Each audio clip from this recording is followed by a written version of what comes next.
70 సంవత్సరాల నుంచి ఎవరు కూడా ఈ శ్మశానం మీద కన్ను వేయలే. ఎందుకంటే ఇది శ్మశానం కాబట్టి.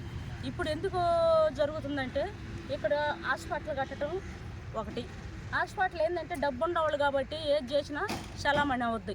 హాస్పిటల్ కట్టి హాస్పిటల్కి అతను ఇది కూడా ఆకరించుకుంటే నాకు బాగుంటుంది, దీన్ని ఉపయోగించుకోవాలా, యానాదులు ఏంది తరుముకుంటూ వెళ్ళిపోయే యానాదులు అనే లెక్కతోటి దీని మీద కన్ను వేయటం జరిగింది.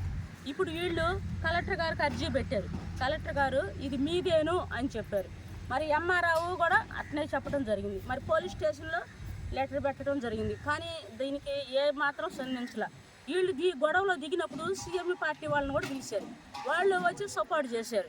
అయినా కానీ ఎవరు కూడా మనల్ని ఏం చేయలేరు అన్న ఆలోచనలో ఉండారన్నమాట. సరే, కైలు ఉన్నాయి, కైలు ఎక్కడ ఉన్నాయి? రోడ్డు అవతల ఉన్నాయి. రోడ్డు అవతల శ్మశానం ఉంది. మరి వాళ్ళ కైలు ఇచ్చుకోవచ్చు కదా హాస్పిటల్కి. ఈ శ్మశానం దేనికి అంటే వీళ్ళు యానాదులేనా? ఏడన్నా బిఎంఆర్రావు చెప్పాడు, మాదిగా యానాది నిరుపేదలు మీరంతా కట్టు మీద ఉండాలని. వీరేంద్ర బాబు యానాదోళ్ళ మీదకి వస్తున్నారు, మాలోళ్ళు అవి కూడా. అంటే యానాదోళ్ళ రక్తం తాగాలని ఉండరు ఇంకాను. కాబట్టి దీనికి సహించేది లేదు. ఇది ఎంత దూరం అయినా వెళ్తుంది, కోర్టుకైనా వేస్తాము, ఆమె నిర్హార దీక్ష అయినా చేస్తాం కలెక్టర్ ఆఫీస్ కాడ. మేము మాత్రం దీన్ని వదలం. ఎందుకంటే ఇది ఈ రోజు వచ్చిన స్థలం కాదు. ఇది 70 సంవత్సరాల నుంచి ఇది శ్మశానం.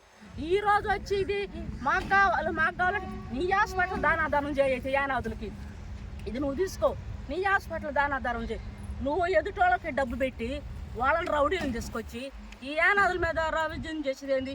అది మహిళల మీదకి రావటం ఏంది? అసలు వాళ్ళు మహిళలను కొట్టాలనా, లేకపోతే చంపాలనా, ఏం చేయాలని? అసలు యానాదుల మీదకి మీరు ఎట్లా వస్తున్నారయ్యా? మీరు అన్నం తింటున్నారా లేదా? మీకు తెలియదా? యానాదులు జోలి పోకూడదు అని. యానాదులు అయితే తూత్తంటే వెళ్ళిపోతారు అని యానాదోళ్ళు శ్మశానాల మీద పడుతున్నాయి.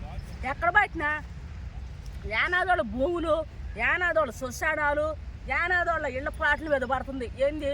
భూస్వాములకి. ఇంకెవరైనా జోలు పోతే పక్కలు కొడతారని, యానాదోళ్ళు అయితే ఏంది గంపుని వెళ్ళిపోతారని. కాబట్టి కలెక్టర్ గారు దయించి యానాదుల శ్మశానం యానాదులకే ఇవ్వాలి.